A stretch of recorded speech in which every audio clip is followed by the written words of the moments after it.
శ్రీ గురుభ్యో నమః. సదాశివసమారంభాం శంకరాచార్యమధ్యమాం అస్మదాచార్యపర్యంతాం వందే గురుపరంపరాం.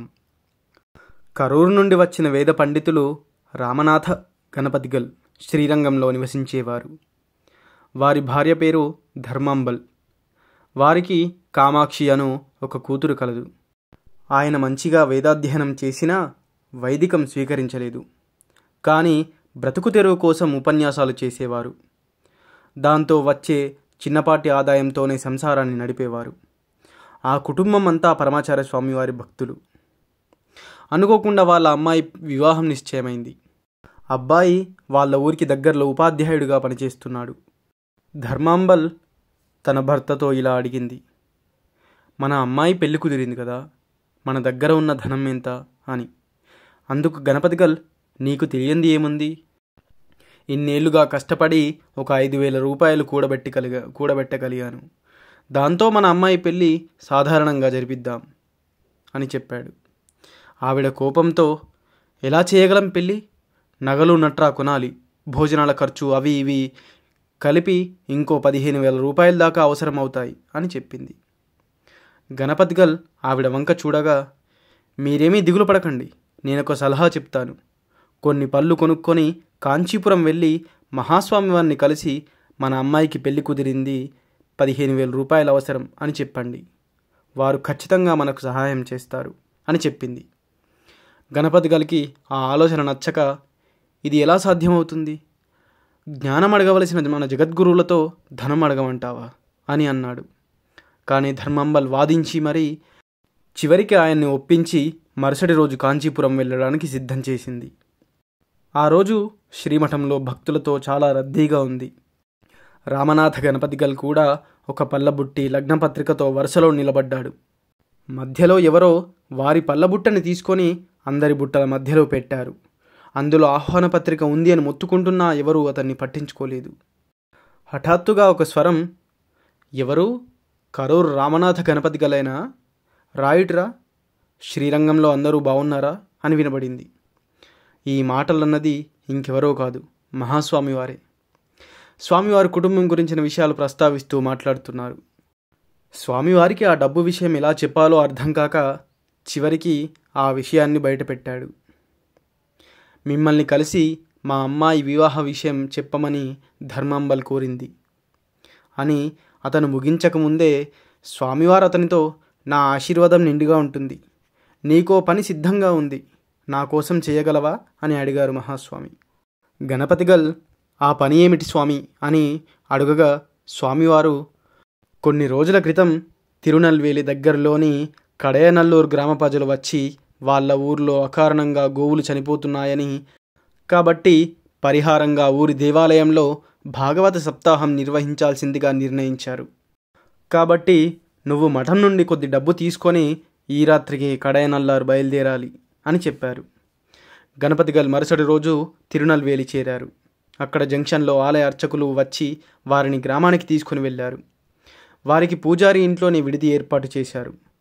తనను కలవడానికి ఎవరూ రాకపోవడంతో ఆశ్చర్యపోయి బహుశా ప్రవచనం సమయానికి వచ్చి పలకరిస్తారేమో అని అనుకున్నాడు.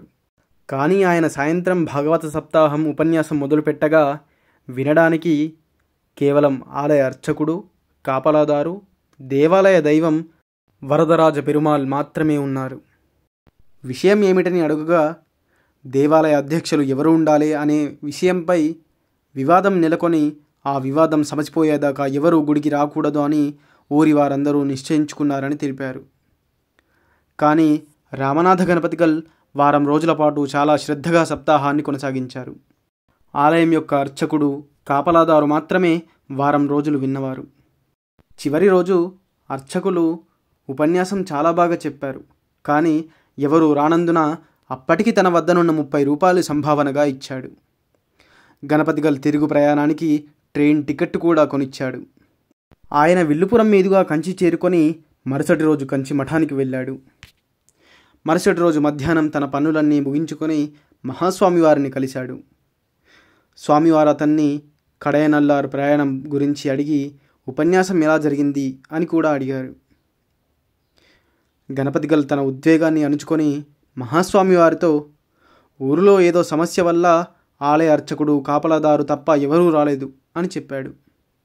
వెంటనే మహాస్వామి వారు, నువ్వు చాలా అదృష్టవంతుడివి రామనాథ, నీ ఉపన్యాసానికి కనీసం 2 వచ్చారు. కృష్ణుడు ఉపదేశం ఇచ్చినప్పుడు కేవలం అర్జునుడు ఒక్కడే విన్నాడు అని గట్టిగా నవ్వారు.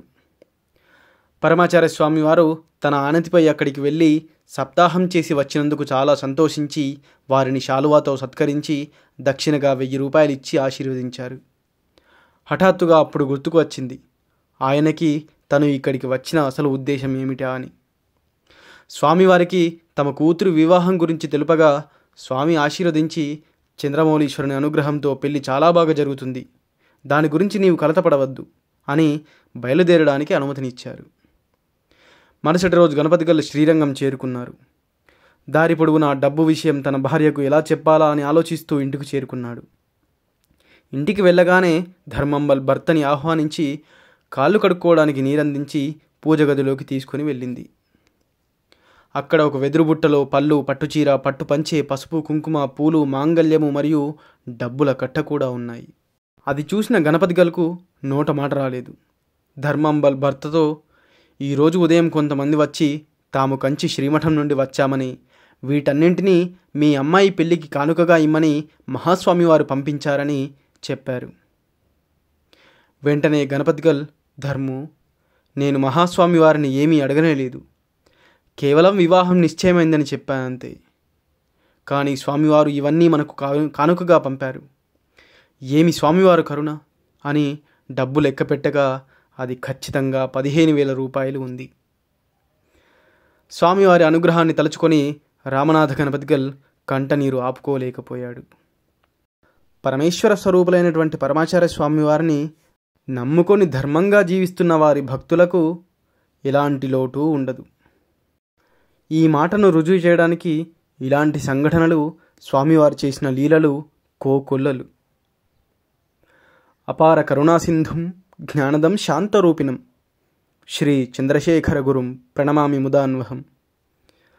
సర్వం శ్రీ గురు దివ్యచరణారవిందార్పణమస్తు. స్వస్తి.